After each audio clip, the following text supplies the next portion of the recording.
Assalamualaikum warahmatullahi wabarakatuh. Selamat siang sedulur. Kembali lagi di Raka Sans Channel. Jadi pada kesempatan kali ini saya sedang tidak hunting maupun melakukan trip perjalanan. Namun pada kali ini saya hanya akan berstory ya, bercerita. Tapi jangan khawatir karena cerita yang akan saya sampaikan ini adalah pengalaman saya dan itu masih tentang dunia perbisan di Indonesia.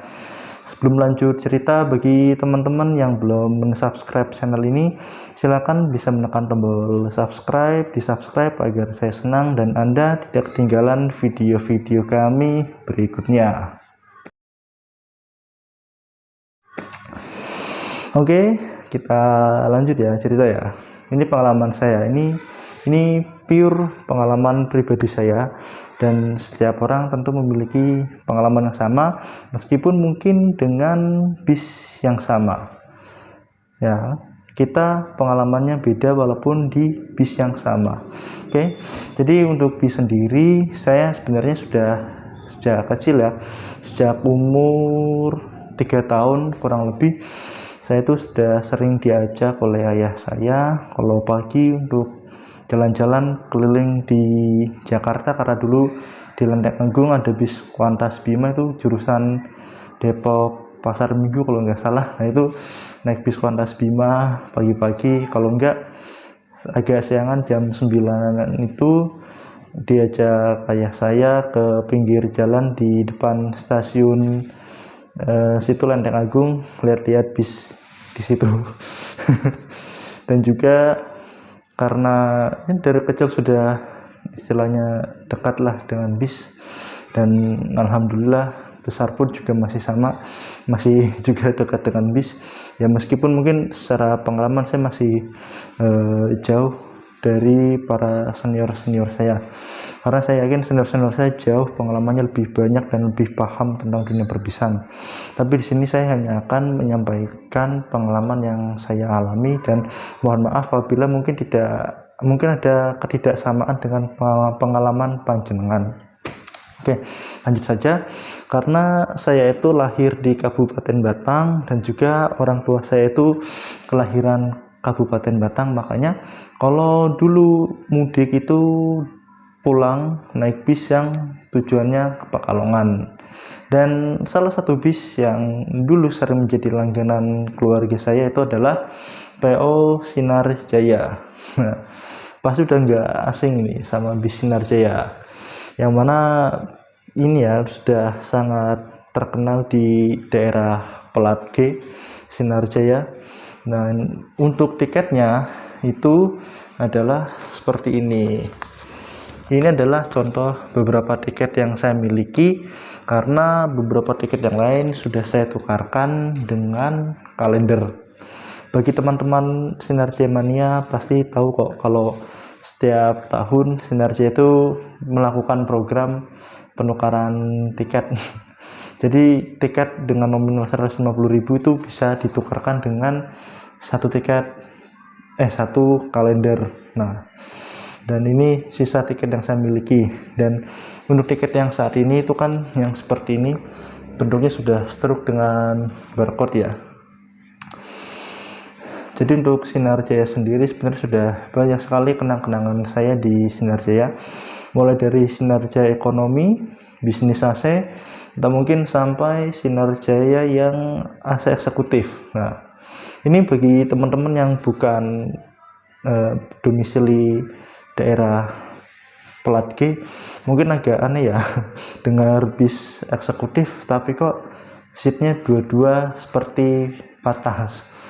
Jadi sebenarnya untuk eksekutif sendiri ataupun penamaan kelas sendiri yang sampai saat ini saya ketahui itu adalah tidak ada ketetapan secara pastinya atau mungkin regulasinya yang mengatur bahwa bis ini kelasnya eksekutif berarti harus gini, atau mungkin karena peraturannya itu kan kalau nggak salah hanya ada ekonomi dan non ekonomi. Untuk eksekutif, VIP, patas, bisnis itu saya pikir regulasinya belum nampak ya. Jadi dari setiap operator itu bisa menamakan kelasnya masing-masing.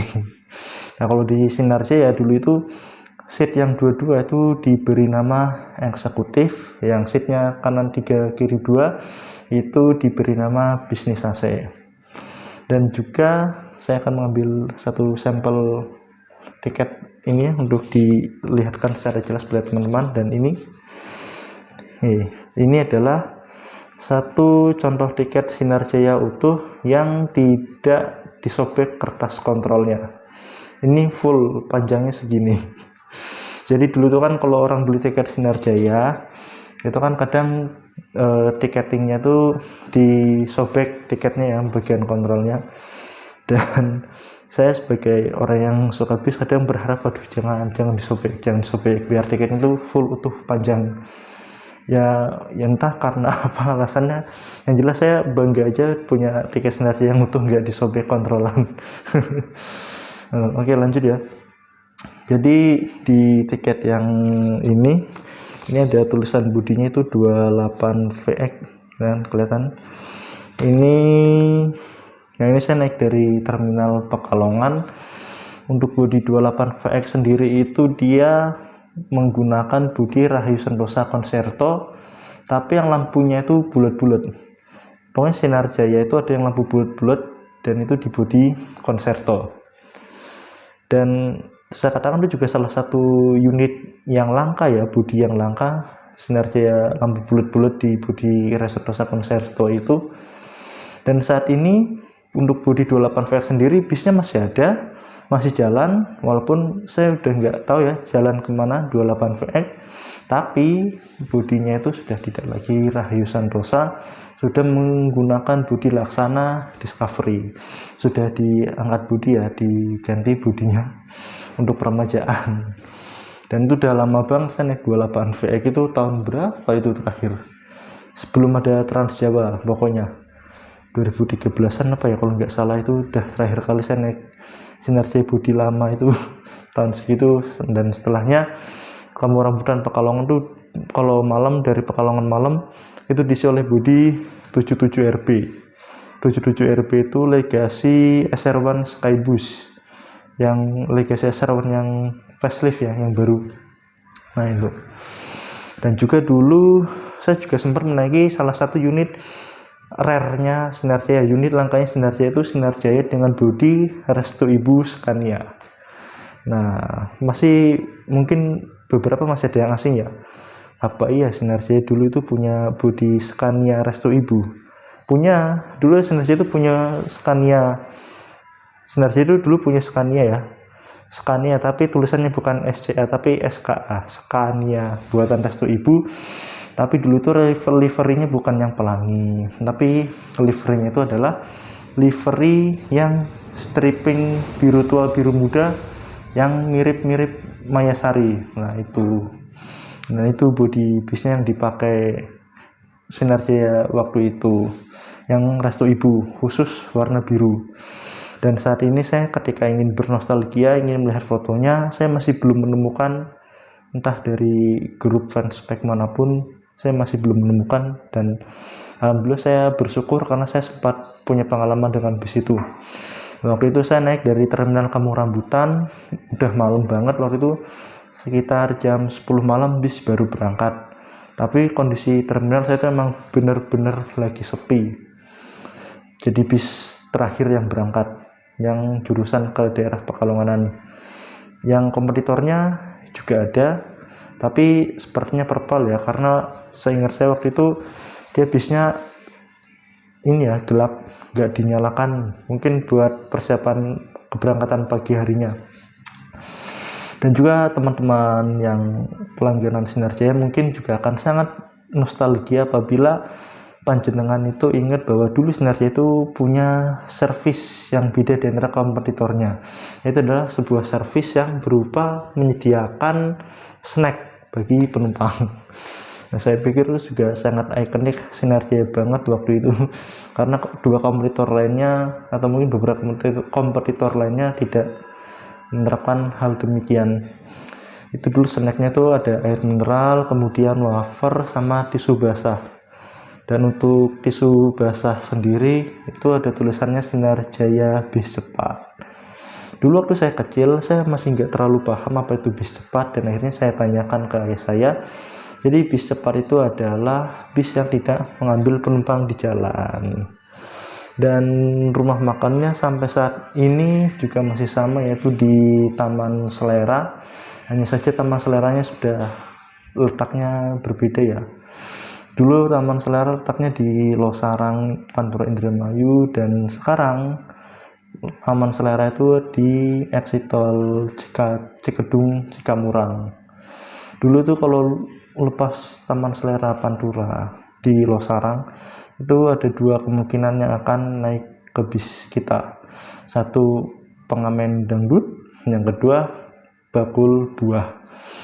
Pengamen dangdut biasanya yaitu nyanyi 1-2 lagu, turunnya itu di pertigaan Celeng ya, bukan maksud Saro apa gimana, karena emang nama daerahnya Celeng, mohon maaf banget ini ya.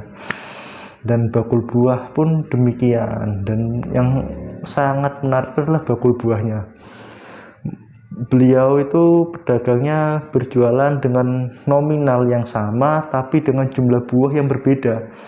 Jadi pertama mengasih harga 10.000 15 buah, dan makin lama buahnya akan bertambah tapi harganya sama. Jadi pertama misalnya jualan salak 10.000 15 salak, ntar selanjutnya naik lagi 10.000 20 salak, 10.000 25 salak, terus sampai mungkin paling banyak di sekitaran 45 buah 10.000. Saya nggak tahu itu gimana itu nyari untungnya, tapi ya itu ya saya juga terhibur waktu itu karena saya masih kecil, sempat heran kok ya ada orang jualan kayak gitu. Sangat nostalgia sekali ya bagi teman-teman, terutama pengguna jasa bis Sinar Jaya. Dan untuk saat ini perbandingan tiketnya yang dulu dan yang ini adalah tiketnya yang sekarang. Teman-teman lebih suka tiket yang mana? Kalau saya lebih suka tiket yang ini karena sifatnya permanen ya, nggak luntur tintanya. Kalau yang ini kalau udah lama jadinya seperti ini ya, ngeblur ya. Tapi bagusnya tiket yang ini sudah menerapkan sistem barcode, jadi lebih privasi ya sifatnya data-data kita. Oh ya, mungkin cukup sekian untuk cerita nostalgia seputar bis Sinar Jaya. Ini adalah apa yang saya alami, dan juga bagi teman-teman yang memiliki pengalaman di bis Sinar Jaya atau bis yang lain dan itu kok berbeda dengan pengalaman saya, tentu saja itu sah-sah saja. Dan juga apabila ingin berbagi cerita pengalamannya, silahkan, kami persilahkan untuk menulis pengalaman panjenengan di kolom komentar. Dari saya mengucapkan terima kasih dan mohon maaf apabila terdapat kesalahan. Sekali lagi, ini adalah cerita murni dari yang saya alami. Terima kasih sudah menonton videonya. Assalamualaikum warahmatullahi wabarakatuh. Lain kali kita buat part 2-nya.